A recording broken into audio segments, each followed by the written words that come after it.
Hello there once again. This is Earl Bryant coming at you from the New York City suburbs of Long Island, aka Strong Island, and it's time once more for Pearls from Earl.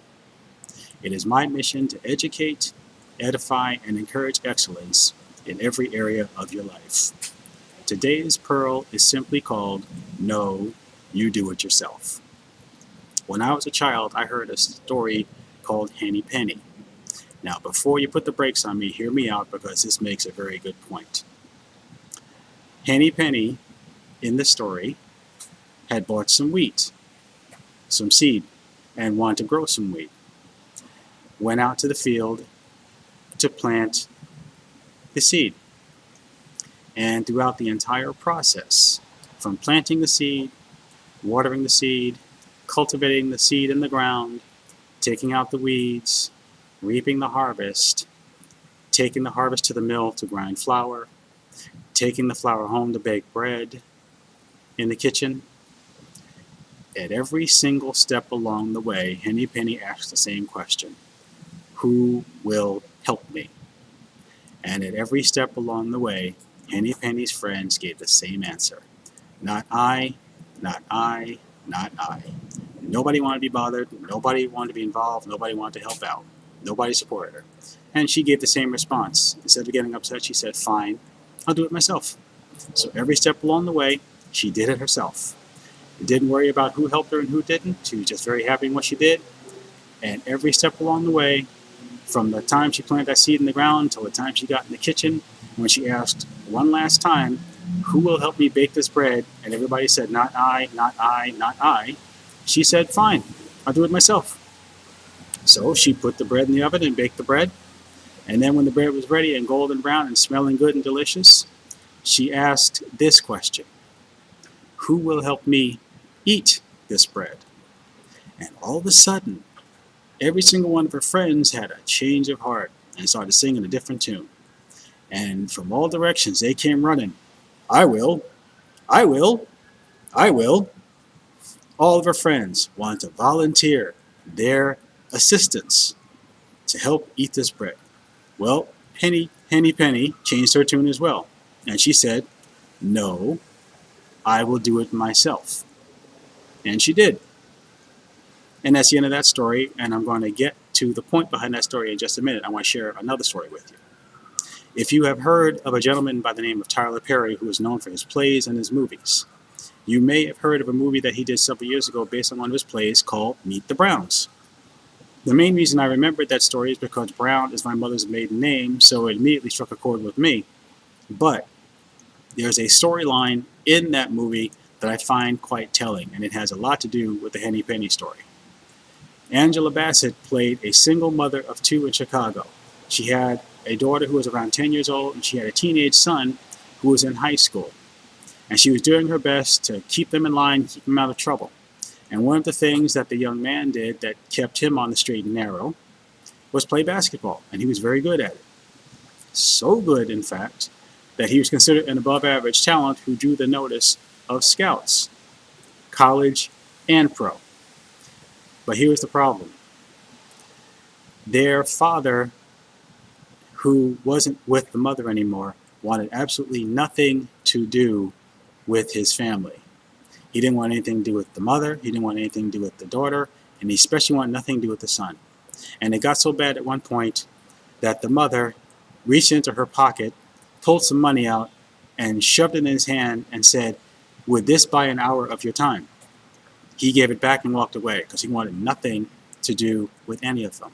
He wanted to just live his life and just do his thing on his terms. And that's the way things stood until one day when the young man's high school had a press conference in the gym. Not an assembly, a press conference. And sports writers from all over the area were attending this press conference. And it just turned out that this young man was the center of attention because he had just agreed to a professional contract with an NBA team. And at the press conference, there were photographers all over the place. A representative from the team was there, taking photos with the family. The young man's holding up his new jersey, and he's happy. His family's excited. his mother's proud, everything's just fine. Until there's a ruffling of the curtain off to the stage right. And who do you think slinks on stage, grinning from ear to ear, supposedly proud of his boy? Daddy-O, who wanted nothing to do with his family, but now that he sees his son reaping the fruit of all of his hard work, all of a sudden he wants to slide into the spotlight and get on his son's coattails and talk about how proud he is of his son and all the things that he did. And of course, the mother and the daughter and the son aren't really all that pleased to see him there, and the media picks up on it, and someone asked the question of the mother: what role did the father play in the son's development?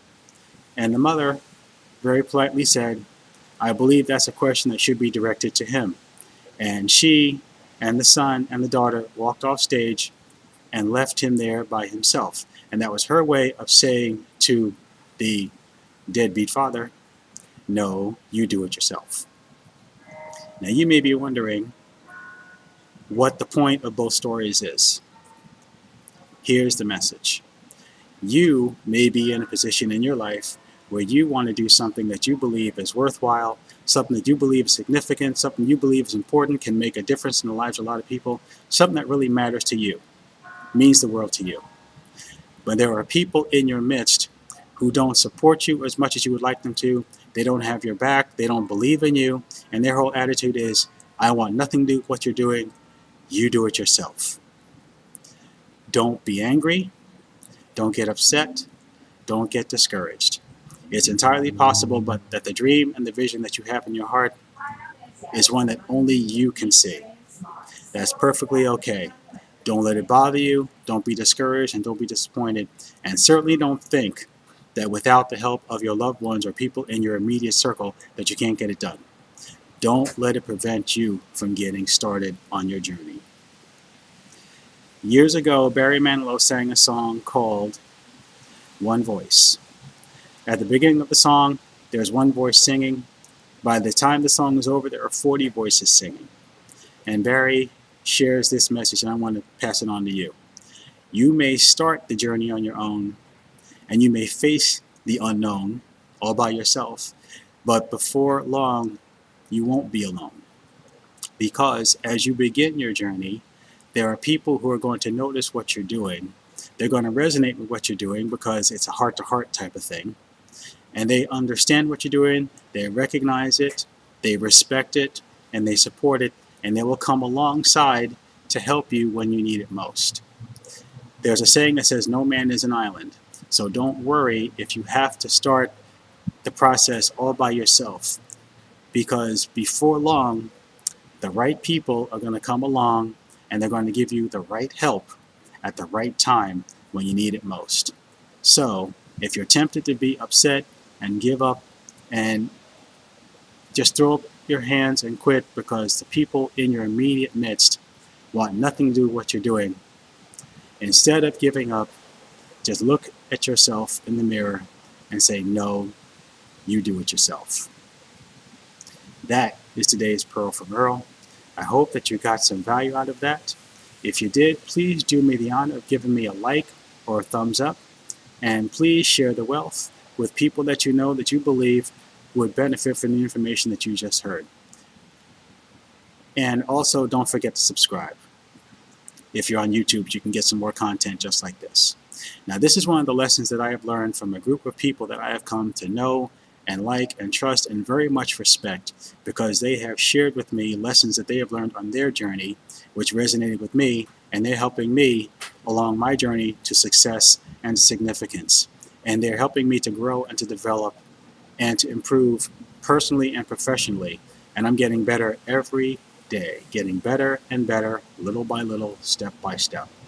If you believe that this community of like-minded, unique individuals can help you on your journey to success and significance, if you're on YouTube, click below this video for the link that I have included, and you'll be taken directly to the community and you'll learn what it's all about. If you're on YouTube or any other media, indicate your interest in the comments, and and I'll be glad to send you information as well so that you can take a look and see if this is a community that you'd be interested in working with and that can help you. And in fact, for a limited time, you can take a 10-day test drive for only $10. You can find out what the community is all about, how they can help you, things that they can teach you, things that can instruct you to help you to develop personally and professionally, and to put you on the road to success and significance in your own journey in life. And if it's something that doesn't quite resonate with you and it's not quite your cup of tea, then before the 10 days are up, you can ask for a refund and get your $10 back, no questions asked. Now, this has been another Pro from Earl. It has been my honor and my privilege to serve you. And until the next time we gather around for another Pro from Earl, when I hope to see you right back out there, this is Earl Bryant signing off from the rainy suburbs of New York City, known as Long Island. You take care and you be well. Bye for now.